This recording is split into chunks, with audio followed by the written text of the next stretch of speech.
السلام علیکم ورحمۃ اللہ وبرکاتہ. الحمد للہ وحدہ والصلاة والسلام علی من لا نبی بعدہ اما بعد فاعوذ باللہ من الشیطان الرجیم. بسم اللہ الرحمن الرحیم. الحمد للہ الذی لہ ما فی السماوات وما فی الارض وَلَهُ الْحَمْدُ فِي الْآخِرَةِ وَهُوَ الْحَكِيمُ الْخَبِيرُ إلى آخر الآية. صدق الله العلي العظيم وصدق رسوله النبي الكريم ونحن على ذلك من الشاهدين والشاكرين. اللهم ألهمنا رشدنا وأعذنا من شرور أنفسنا. اللهم وفقنا لما تحب وترضى من القول والفعل والنية. رب اشرح لي صدري ويسر لي أمري واحلل عقدة من لساني يفقهوا قولي. آمین یا رب العالمین. محترم حضرات، معزز سامعین، محترم خواتین، میری ماں اور بہنوں، ملی بھائیوں، آج کی گفتگو کا عنوان ہے سورہ سبا. سورہ سبا مکی صورتوں میں شامل ہے. کل 54 آیتوں پر مشتمل ہے اور اس میں 6 رکوع ہے. سورت کا نام سبا ایک ملکہ کا نام ہے، ملکہ سبا. اس کی پوری بحث سورہ نمل میں بھی آ چکی ہے اور اس کا کچھ حصہ یہاں بھی آئے گا. لقد کان لسبأ فی مسکنہم آیہ، تو یہ لفظ آگے آنے والا ہے. لفظ سبا کی مناسبت سے پوری سورت کا نام سورہ سبا ہے. بادشاہت اللہ جو کسی کو دیتے ہیں تو کس شان کی دیتے ہیں، اس کا نمونہ یہاں پر پیش کیا گیا ہے. حضرت سلیمان کو جس طرح بادشاہت دی گئی تھی، کچھ حصہ اللہ تعالیٰ نے بطور نمونے کی یہاں بھی اس کو پیش کیا ہے. اس مناسبت سے اس کا نام سورہ سبا ہے. لیکن یہ واقعہ دوسرے رکوع کے بعد آئے گا. پہلے رکوع میں اللہ کی حمد اور ثنا کا تذکرہ کیا گیا ہے، اور کفار قریش جو سب سے اہم عقیدہ ہے کہ مرنے کے بعد دوبارہ زندہ کیا جائے گا، اس میں ان کو شک تھا. تو مختلف صورتوں میں، مختلف آیتوں میں، مختلف دلائل سے یہ ثابت کیا گیا ہے کہ مرنے کے بعد اللہ تعالیٰ دوبارہ زندہ کرنے پر قادر ہے. جو بڑے بڑے آسمان کو اور زمین کو پہلی بار پیدا کرنے پر قادر ہیں، یہ چھوٹے سے انسان کو دوبارہ پیدا کرنا کیوں مشکل ہے؟ یہ اس رکوع کا عنوان ہے. پہلا لفظ ہے الحمدللہ. تمام تعریفیں اللہ کے لیے، تمام خوبیاں اللہ کے لیے، تمام شکر اللہ کے لیے. الذی لہ، جس کے لیے ہے ما فی السماوات و ما فی الارض، جو کچھ آسمانوں میں ہے اور جو کچھ زمین میں ہے. سب کس کا ہے؟ اسی کا ہے جس کے لیے تعریف ہے. یہاں پر جو لفظ لہو ہے یہ ملکیت کو بتاتا ہے، ملکیت ظاہر کرتا ہے. یعنی زمین اور آسمان میں جو کچھ ہے اس کا حقیقی مالک اللہ ہے، اسی لیے تمام خوبیاں اسی کو سزاوار.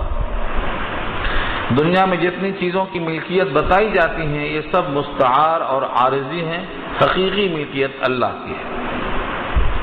چنانچہ سب اس کائنات سے چلے جائیں گے اور سب کی ملکیت لوٹ کر اللہ کی طرف آئے گی.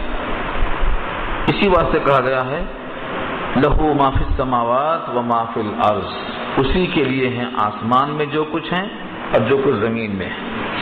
وَلَهُ الْحَمْدُ فِي الْآخِرَةِ، اور اسی کے لیے حمد ہے آخرت میں بھی. جس طرح دنیا میں حمد اللہ کی ہے اس لیے کہ دنیا کی ہر چیز اس کی ملکیت ہے، ایسے ہی آخرت میں بھی حمد اسی کی ہے، اس لیے کہ وہاں بھی اللہ اعلان فرمائیں گے لمن الملک اليوم. جواب میں کوئی آواز نہیں آئے گی تو خود فرمائیں گے للہ الواحد القہار، ایک اللہ کی بادشاہت. تو آخرت میں بھی حقیقی بادشاہت اور حقیقی ملکیت اللہ کی ہوگی، اور جب وہاں بھی حقیقی بادشاہت اللہ کی ہے تو آخرت میں بھی حمد اللہ کی ہوئی، اس لیے فرمایا وَلَهُ الْحَمْدُ فِي الْآخِرَةِ، اور اسی کی تعریف ہے آخرت میں۔ وَهُوَ الْحَكِيمُ الْخَبِيرُ، اور وہ حکمت والا اور خبر رکھنے والا ہے۔ اللہ کے صفات نام 99 ہیں، ان میں سے یہاں پر لفظ حکیم اور لفظ خبیر دو کا استعمال کیا اللہ نے۔ حکیم حکمتوں والا اور خبیر سب کچھ جاننے والا، اس لیے خبر دی گئی کہ زمین و آسمان کی جو باتیں ہیں، جو ملکیت ہے، ظاہر یہ ہے کہ جب ان تمام چیزوں کی ملکیت ثابت ہے تو زمین و آسمان میں کیا ہے، کہاں ہے، کیسا ہے، اس کا علم ہونا بھی ضروری ہے۔ اسی واسطے وہ خبر رکھنے والا ہے، ہر چیز کی خبر ہے، ذرہ ذرے کا اس کو علم ہے۔ اور حکیم حکمتوں والا ہے، اسی واسطے زمین اور آسمان کا نظام، اس کی تخلیق، اس میں شب و روز کی گردش، ہر چیز حکمت کے مطابق ہے، جیسا پیدا کر دیا ہے اس کے نظام میں کوئی فرق نہیں آ رہا ہے، یہ اس کے حکمت کا مشاہدہ کیا جا سکتا ہے۔ تو اللہ حکیم ہے، حکمت کے مطابق پیدا کیا ہے، اور خبیر ہیں، ہر چیز سے باخبر ہے۔ صرف یہ نہیں کہ زمین و آسمان سے باخبر ہے، بلکہ ان میں جو کچھ داخل ہوتا اور نکلتا ہے اس سے بھی باخبر، اس لیے فرمایا یعلم ما یلج فی الارض، جانتے ہیں ما یلج، جو داخل ہوتا، جو گھستا ہے۔ اصل میں علاج کے معنی تنگ مقام پہ گھسنے کو کہتے ہیں۔ تو ما یلج فی الارض، جو زمین میں گھستا ہے، بارش کے قطرے زمین میں جاتے ہیں، بیج زمین میں جاتا ہے، مردے اور دفینے زمین میں جاتے ہیں، جو کچھ زمین میں گھستا ہے اس کا بھی علم ہے، اور جو زمین سے نکلتا ہے اس کا بھی علم ہے۔ یعلم ما یلج فی الارض، وہ جانتے ہیں جو کچھ داخل ہوتا ہے، اندر گھستا ہے زمین میں، وما یخرج منہا، اور جو نکلتا ہے زمین سے غلے کی شکل میں، درختوں کی شکل میں، مردوں کی شکل میں اور دفینوں کی شکل میں، جو کچھ بھی زمین سے نکلتا ہے یہ بھی اللہ کے علم میں ہے۔ وما ينزل من السماء، اور جو آسمان سے اترتا ہے بارش کی شکل میں، فیصلوں کی شکل میں، رحمتوں کی شکل میں، آفتوں کی شکل میں، سب اللہ کے علم ہے۔ وما ينزل من السماء وما يعرج فيها، اور جو چڑھتے ہیں آسمانوں میں، اس سے مراد ہے فرشتے یا پھر نیک اعمال، اللہ کی طرف چڑھتے ہیں، جیسا کہ سورہ فاطر میں آگے آیت آئے گی الیہ یصعد الکلم الطیب والعمل الصالح یرفعہ، اسی کی طرف کلمہ طیبہ چڑھتے ہیں، اسی کی طرف عمل صالح چڑھتے ہیں۔ تو یہ آسمان میں چڑھتے ہیں، اور جیسے فیصلے ہوتے ہیں اسی اعمال کے مطابق ہوتے ہیں۔ تو آسمان سے اترنا یا آسمان میں چڑھنا، یہ سب چیزیں اللہ سے پوشیدہ نہیں ہیں، بلکہ اللہ باخبر ہے۔ اب اتنی بڑی کائنات ہے، اتنے بڑے زمین کے حصے ہیں، ہر ٹکڑے میں کیا اگتا ہے، کیا گھستا ہے، اور آسمان سے کیا برستا ہے اور کیا اس میں داخل ہوتا ہے، یہ سب چیزیں جو اللہ باخبر ہیں، تو پھر ایک انسان کو دوبارہ پیدا کرنے میں شبہ پیدا کیا جانا عقل سے بعید۔ اصل میں یہ سوال کا جواب ہے۔ کفار قریش کہا کرتے تھے جب آدمی مٹی میں مل جائے، اس کے ذرے ذرے بکھر جائیں، پھر کئی انسان کے ذرے گڈ مڈ ہو جائیں، ایک ہی زمین پر کئی انسان کے ذرات جب پھیل جائیں گے تو ان میں ذرات کو نکالنا، الگ الگ کرنا، ان کو جوڑنا، مرکب کرنا، یہ سب کیسے ہو سکتا؟ یہ اسی کا جواب دیا ہے کہ جو کچھ زمین میں داخل ہوتا ہے، جو کچھ زمین سے نکلتا ہے یا آسمان سے اترتا ہے یا آسمان پہ چڑھتا ہے، سب اللہ کے علم ہے۔ جو اتنے بڑے بڑے حصے سے اللہ واقف ہیں، تو پھر ایک انسان کے وجود کہاں کہاں بکھر گئے اس سے واقف نہیں ہے؟ یہ اس کا جواب ہے اصل میں۔ اور یہاں آیتوں کو روک کر دوسری آیتوں کو دیکھیے، اللہ نے خود فرمایا ہے کہ تم جو غذائیں کھاتے ہو، تمہارے جسم میں جو غذائیں جاتی ہیں، تم کو آج تک پتہ نہیں ہے کہ تم نے غذائیں کہاں کہاں سے کھائی ہیں، کتنی غذائیں کھائی ہیں۔ گوشت کی شکل میں، مچھلی کی شکل میں، روٹی کی شکل میں، فروٹس کی شکل میں، وہ کہاں کس زمین کا ذرہ ہے تم کو نہیں معلوم، لیکن تمہارے مقدر میں لکھا ہوا تھا اور اللہ نے اسی مقدرات کے لکھے ہوئے حصے کو مہیا کیا ہے۔ جو اللہ تمہارے منتشر اور متفرق اور بکھرے ہوئے غذاؤں سے تم کو جمع کر دیا ہے، وہ تم کو بکھیر بھی سکتا ہے، دوبارہ جمع بھی کر سکتا ہے۔ تو در حقیقت اسی سوال کا جواب دیا گیا ہے۔ وَهُوَ الرَّحِيمُ الْغَفُورُ، اوپر کی آیت میں حکیم اور خبیر دو صفتیں آئی تھی، کیونکہ وہاں حکمت کا تقاضا دکھانا تھا آسمان اور زمین کی تخلیق میں، اور خبیر رکھنا یعنی ایک ایک ذرے کا خبر رکھنے والا ہے، یہ بتانا مقصود تھا۔ اور یہاں دو صفتیں آئی ہیں، الرحیم اور الغفور۔ رحیم کہتے ہیں رحمت کرنے والا، شفقت کرنے والا، وہ بندوں پہ بے حد رحم کرنے والا ہے، اسی لیے بندوں کے اس انکار پر فوراً پکڑتا نہیں۔ تقاضا تو یہ تھا کہ اس انکار پر پکڑ لیا جائے، لیکن وہ رحیم ہے، اس کے صفت رحمت کا تقاضا یہ ہے کہ ان کو فوراً نہ پکڑا جائے، ان کو کچھ مہلت دی جائے۔ اور الغفور بخشنے والا بھی ہے، اس میں بہت سی خطاؤں کو خود ہی بخش دیتا ہے، خود ہی معاف کر دیتا ہے، ہر خطا پہ پکڑتا نہیں ہے۔ تو بندے کی خطائیں جتنی ہیں ان تمام میں سے کچھ بھی پکڑ ہوتی ہے، اکثر پر تو بخشش کا غلبہ ہوتا ہے۔ یہ ہے الغفور، اللہ بخشش کرنے والے ہیں اور رحم کرنے والے ہیں۔ کفار قریش کا جو مقولہ ہے اللہ نقل کرتے ہیں، وقال الذين كفروا لا تأتينا الساعة، الساعة ہے اصل میں، الساعة کے معنی قیامت۔ قرآن کریم میں قیامت کے لیے لفظ قیامت بھی آیا ہے اور لفظ الساعة بھی آیا ہے۔ الساعة کے معنی قیامت، لا تأتینا نہیں آئے گی، ہمارے پاس نہیں آئے گی قیامت۔ کون کہتے ہیں؟ جنہوں نے کفر کیا، جنہوں نے انکار کیا۔ وقال الذين كفروا لا تأتينا الساعة، اور کہنے لگے وہ لوگ جنہوں نے کفر کیا، لا تأتينا الساعة، ہمارے پاس قیامت آئے گی نہیں۔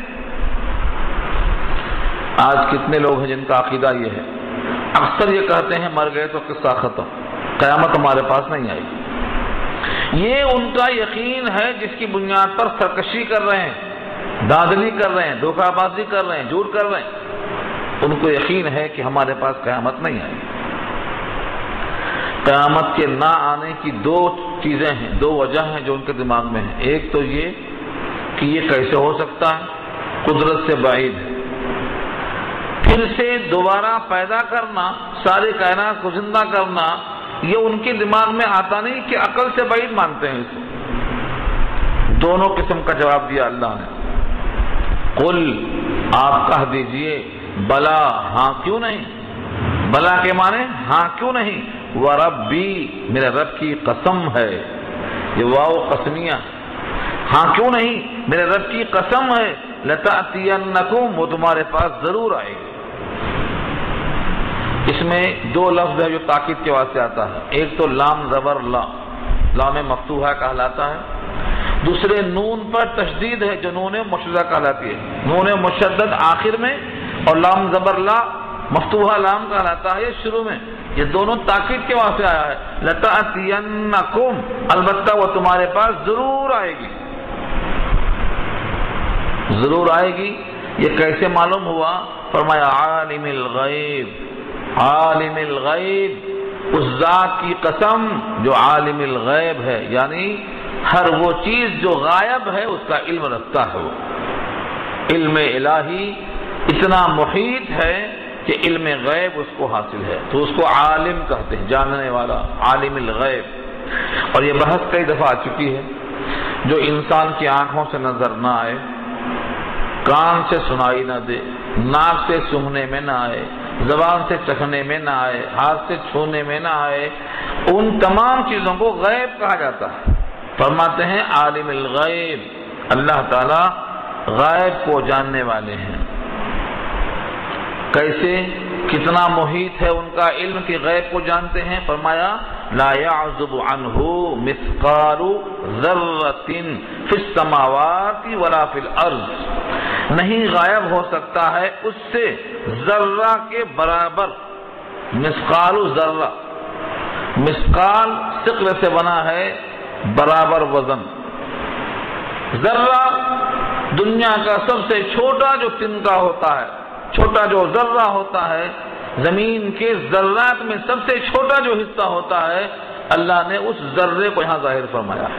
یہاں چنا نہیں کہا، گیہوں نہیں کہا، سرسوں نہیں کہا، رائے کا دانہ نہیں کہا، بلکہ ذرہ کہا. یہ وہی ذرہ ہے جو سورۃ زلزال میں آ چکا ہے. ذرہ برابر خیر دیکھو گے، ذرہ برابر شر دیکھو گے. تو لفظ ذرہ بتایا اللہ نے، زمین کا اور آسمان کا ذرہ برابر کوئی حصہ اللہ سے غائب نہیں. ہم اور آپ ذرہ سے چھوٹے تو ہیں نہیں، ذرہ سے بڑے ہیں. سب سے چھوٹا حصہ زمین میں ذرہ ہوتا ہے. اللہ نے واضح کیا کہ وہ ذرہ بھی ہم سے غائب نہیں ہو سکتا. وہ ایسا عالم الغیب ہے کہ کوئی ذرہ بھی اس کے علم سے باہر نہیں ہے. جب ذرہ ذرہ اس کے علم ہے، کوئی چیز باہر نہیں ہے، تو پھر وہ قیامت کو لانے پر قادر ہے. کیونکہ قیامت کے لانے میں شبہ کیا ہو رہا تھا کہ مختلف قسم کے انسان ہوں گے، حیوانات ہوں گے، ان کے اجزاء باہم گڈ مڈ ہو جائیں گے، مل جائیں گے، کیسے اکٹھا کیا جائے گا؟ تو ایک ایک ذرے کا علم اللہ کے پاس ہے، اور ہر ذرے کو کس کا وہ ذرہ ہے اس میں جوڑنا اللہ کی قدرت سے کوئی چیز بعید نہیں. ولا اصغر من ذلك ولا اکبر الا فی کتاب مبین. اصغر اور اکبر دونوں اپوزٹ ہیں. اصغر اس میں تفضیل ہے، سب میں چھوٹا، اور اکبر اس میں تفضیل ہے، سب میں بڑا.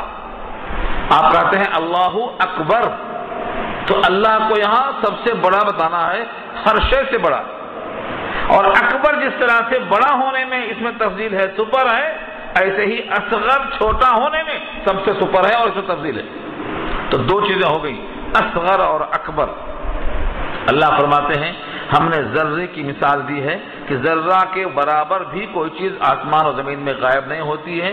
اور حقیقت یہ ہے ولا اصغر من ذلک، اور نہ اس سے چھوٹی کوئی چیز، ولا اکبر، اور اس سے بڑی کوئی چیز، الا فی کتاب مبین، مگر کھلی ہوئی کتاب میں درج ہے. اس سے مراد لوح محفوظ ہے. کتاب سے مراد وہ مکتوب ہے جو لکھا ہوا ہے، اور مبین کے معنی بالکل واضح ہے، کھلا کھلا لکھا ہے. تو ایک ایک ذرہ زمین و آسمان کا اللہ کی کتاب میں درج ہے. جس بندے کو یقین آ جائے کہ ایک ایک ذرہ زمین اور آسمان کا اللہ کی کتاب میں پہلے سے درج ہے، نہ اس میں حرص ہوگی، نہ اس میں حوث ہوگی، اور نہ اس میں جھوٹ بولنے کی فکر ہوگی، بلکہ اس کو یہ معلوم ہے کہ جو لکھا جا چکا ہے اسی کے مطابق سب ہو رہا ہے. قاضی جو فیصلہ کر دیا ہے اس پر راضی ہونے کا اہتمام کیا جائے. کیا فرمایا؟ راضی برضا، جو اللہ نے فیصلہ کیا ہے بندہ اس پر راضی ہے. اب یہاں سے ایک بات اور واضح کی گئی، قیامت کا آنا ضروری کیوں ہے؟ کیوں آئے گی وہ قیامت جس کو ذرہ ذرے کا علم ہے، عالم الغیب ہے، قیامت کو لانے کی قسم کھائی جا رہی ہے، تو وہ آئے گی کیوں؟ اگر نہ آئے تو کیا بگڑ جائے گا؟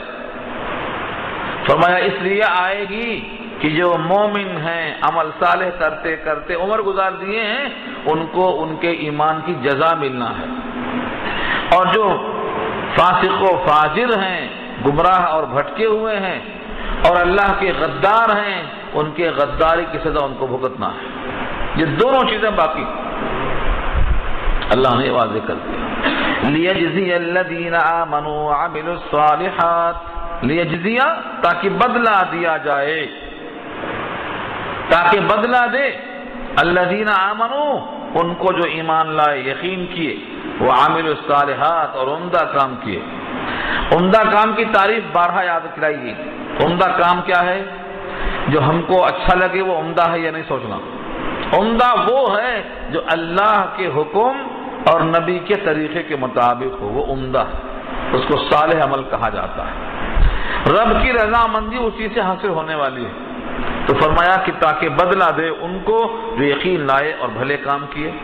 تو بدلہ کیا ہے، کس شکل میں دیا جائے گا؟ اولئک لہم مغفرۃ ورزق کریم، انہیں کے لیے ہیں، وہی لوگ ہیں کہ ان کے لیے ہیں مغفرت. مغفرت کے معنی معافی، ورزق اور روزی، کریم رزق کی صفت ہے، باعزت روزی۔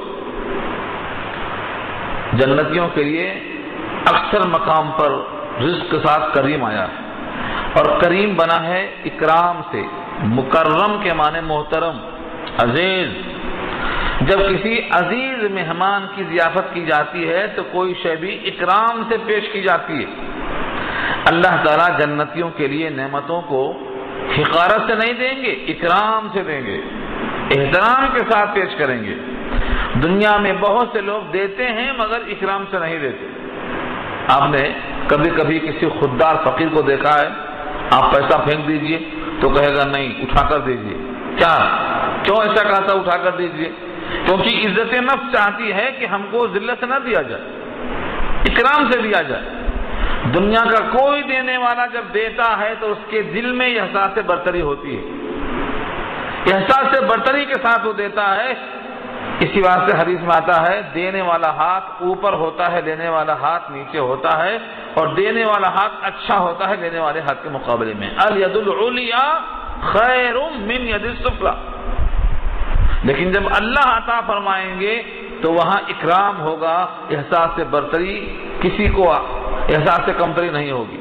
ہر ایک بندے کو اپنے اپنی عزت کا احساس دلایا جائے گا۔ یہ ہے کریم کا لفظ۔ تو وہی لوگ ہیں کہ ان کے لیے مغفرت ہے، یعنی معافی ہے، اور عزت کی روزی ہے۔ یہ کس کا نتیجہ ہے؟ جو ایمان والے، عمل صالح کرنے والے ہیں۔ اس کے بالمقابل جو آیتوں کے خلاف کرتے ہیں، والذین سعوا فی آیاتنا معاجزین، اور وہ لوگ جو کوشش کرتے ہیں، سعی کے معنی کوشش کرنا، دوڑنا بھی ایک قسم کی کوشش ہے۔ صفا مروہ کے درمیان جو سعی ہے اس کو کوئی سعی اسی واسطے کہتے ہیں کہ وہ ایک کوشش ہے، چلنے کی کوشش۔ سعی کسی کام کے لیے چلنا، چاہے دوڑنا ضروری نہ ہو۔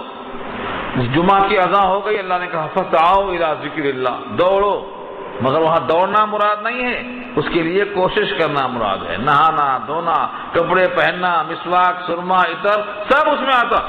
حالانکہ دوڑ تو صرف پیروں سے ہوتی ہے، لیکن سارے کام فسعوا میں آتے۔ تو ایسے ہی سعی کے معنی آتے ہیں کوشش کرنا، دوڑنا ہی مراد نہیں۔ والذین سعوا فی آیاتنا معاجزین، اور وہ لوگ جو کوشش کرتے ہیں، دوڑتے ہیں ہماری آیتوں میں، معجزین، عاجز کرنے کے ارادے سے، تھکانے، ہرانے کے ارادے سے، یعنی اللہ تعالی کی طرف اپنی کوشش اس واسطے لگاتے ہیں کہ ہم آیتوں میں عیب نکالیں، آیتوں کو خراب بتائیں۔ کتنے لوگ ہیں جو قرآن کریم کی آیتوں کے خلاف احتجاج کرتے ہیں، کہتے ہیں یہ 100 آیتیں نکال دو، ہمارے خلاف ہے، یہ 100 آیتیں ہم کو ہضم نہیں ہو رہی ہیں۔ یہ ہے معجزین کا ترجمہ، ہم کو ہرا دینے کے ارادے سے کوشش کر رہے ہیں۔ کیا چاہتے ہیں؟ قرآن میں تحریف ہو جائے، قرآن میں تبدیلی ہو جائے، قرآن میں کچھ قطر بیوت ہو جائے، قرآن کریم میں ہماری مرضی کے مطابق کچھ بات آ جائے، ہم جو گھر کے بیٹھے ہیں وہ ایسا فیصلہ قرآن میں مل جائے۔ یہ سب ترجمہ کس کا ہے؟ معجزین کا ہے، جو کوشش کرتے ہیں ہماری آیتوں میں ہمیں ہرا دینے کے ارادے سے۔ اولئک لہم عذاب، وہی ہیں کہ ان کے لیے عذاب ہے، اور عذاب بھی کیسا؟ من رجز علیم۔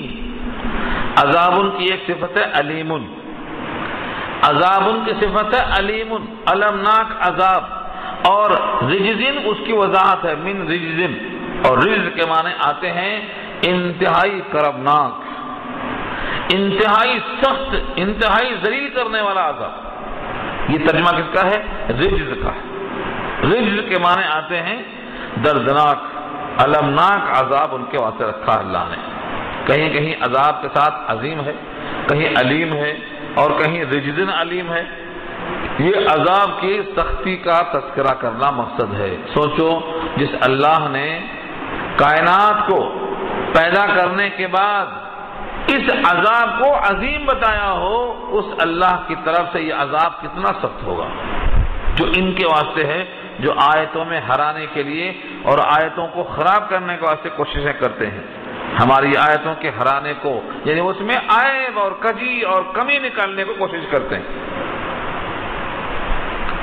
وَيَرَى الَّذِينَ أُوتُوا الْعِلْمَ الَّذِي أُنزِلَ إِلَيْكَ مِن رَّبِّكَ هُوَ الْحَقُّ یہاں سے اشارہ ہے کہ یہ لوگ تو قرآن میں آیتوں میں کجی تلاش کرتے ہیں، اور جن کو اللہ نے علم دیا ہے، علم والے ہیں، وہ تو خوب سمجھتے ہیں کہ حق وہی ہے جو اللہ نے نازل کیا ہے۔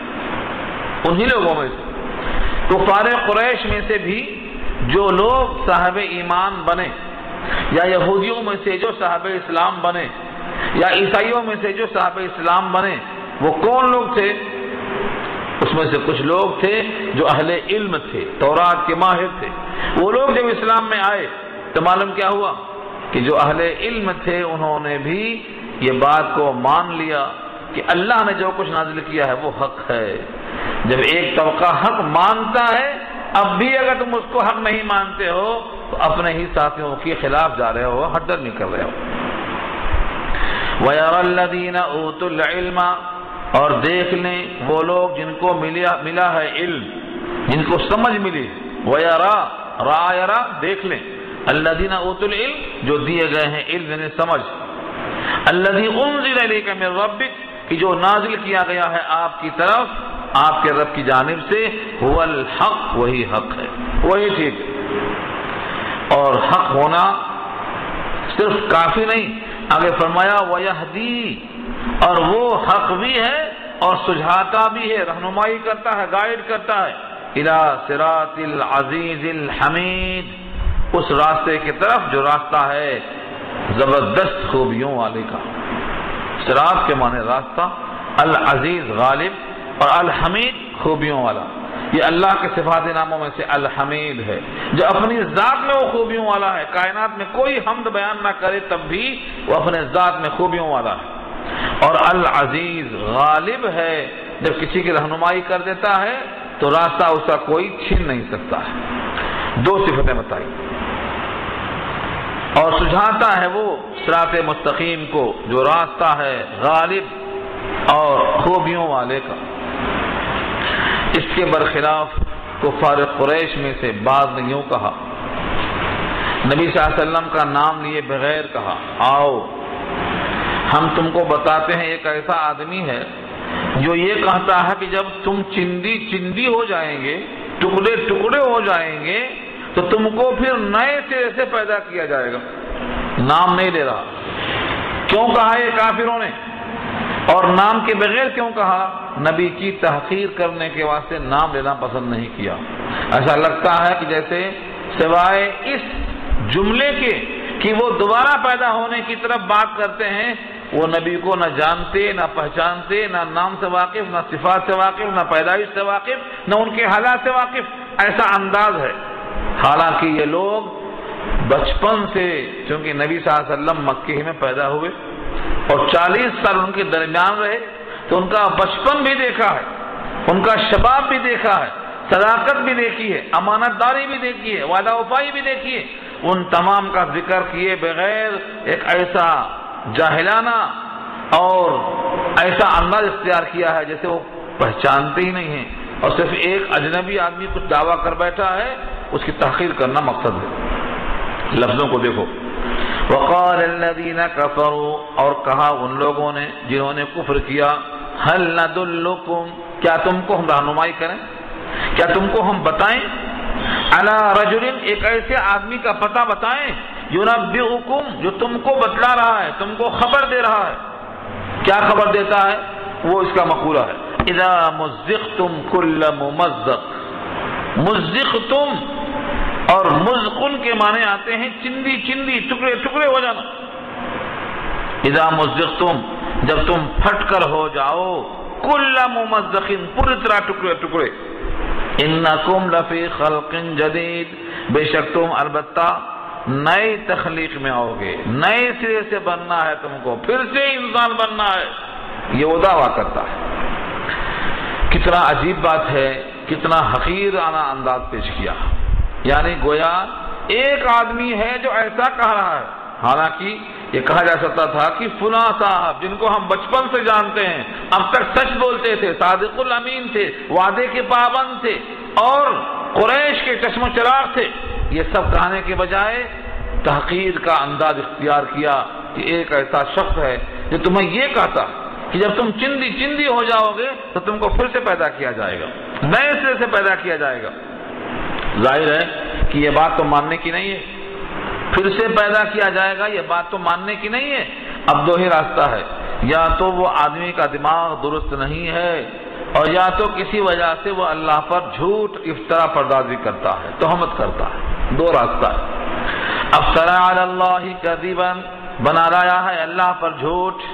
افترا فعل ماضی ہے، اردو میں کہتے ہیں افترا۔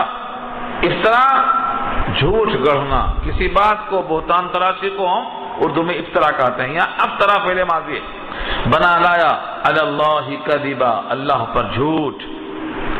اور اگر جھوٹ نہیں مانتے ہو تو پھر یہ کہنا پڑے گا ام بہ جنتن، یا پھر اس کے دماغ میں سودا ہے، بہی اس کے ساتھ ہے جنہ، جنہ بنا ہے جنون سے، یعنی دماغ میں سودا ہے، دماغی توازن ختم ہو چکا ہے، یہ بولنا چاہ رہے۔ تو دو حال سے خالی نہیں، یا تو وہ جھوٹ ہے اور یا تو دماغ میں فطور اور سودا ہے۔ اللہ نے دونوں کی نفی کر دی اور فرمایا بل الذین لا یؤمنون بالآخرہ، بلکہ وہ لوگ جو آخرت پر یقین نہیں رکھتے، فی العذاب، عذاب میں ہیں، والضلال البعید، اور دور کی غلطی میں ہے۔ عذاب میں ہے کیوں کہا؟ کہ ایک اچھے خاصے انسان کو مفتری اور مجنون کہہ رہے ہیں، یہ دنیا کی خرابی ہے حال کے اعتبار سے، اور انجام کے اعتبار سے اتنے کھلی ہوئی گمراہی میں ہے کہ جہنم میں جائیں گے۔ تو حقیقت یہ ہے کہ یہ دوسروں کو کہہ رہے ہیں کہ دماغ میں سودا ہے، لیکن حقیقت یہ ہے کہ انہی کے دماغ میں سودا ہے کہ ایک سچے اور اچھے انسان کو پہچاننے میں غلطی کر رہے ہیں۔ بلکہ وہ لوگ جو ان کو آخرت پر یقین نہیں ہے وہ عذاب میں ہیں اور کھلی ہوئی غلطی میں۔ اب یہاں سے اللہ فرماتے ہیں کہ جو چیز ان کے لیے ذریعہ رحمت تھی، ہم ذریعہ نقمت یعنی اسی کو عذاب بنانے پر قادر ہیں۔ آسمان سے پانی برستا ہے تاکہ ان کو زمین سے غلہ ملے، ہم آسمان کو ان کے اوپر برسا سکتے ہیں ٹکڑے کر کے، اور زمین سے ان کو غلہ ملتا ہے، ہم زمین میں ان کو دھسانے پر قادر ہیں۔ جو ذریعہ نعمت ہے اسی کو ذریعہ عذاب بنانے پر ہم قادر ہیں، تاکہ ان کو معلوم ہو جائے اور ان کی آنکھیں کھل جائیں اور ان کو اندازہ ہو جائے کہ اللہ کی قدرت میں ہر چیز داخل ہے۔ اس لیے آگے فرمایا افلم یروا الی ما بین ایدیہم وما خلفہم، بس کیا وہ لوگ دیکھتے نہیں ہیں اس چیز کی طرف جو ان کے سامنے ہے اور جو ان کے پیچھے ہے، من السماء والارض یعنی آسمان اور زمین، جہاں دیکھو نیچے اوپر آسمان ہی دکھائی دے گا، ہر طرف جہاں جہاں کوشش کریں گے اوپر آسمان اور نیچے زمین، ہر طرف تا حد نگاہ۔ اگر ہم چاہیں تو دھنسا دیں ان کو زمین میں، ان نشأ نخسف بہم الارض، اگر ہم چاہیں تو دھنسا دیں ان کو زمین میں۔ دنیا میں کبھی کبھی زلزلہ اسی وجہ سے آتا ہے تاکہ اللہ کی قدرت سے لوگ واقف ہوں۔ نمونہ ہے یہ، جو ایک شہر کو ہلا سکتا ہے وہ تمام شہروں کو ہلا سکتا ہے۔ اور کبھی کبھی زندہ لوگ دفن ہو جاتے ہیں، وہ زندہ درگور ہوتے ہیں، زمین پھٹتی شق ہوتی اور جو اس میں دفن ہو جاتے۔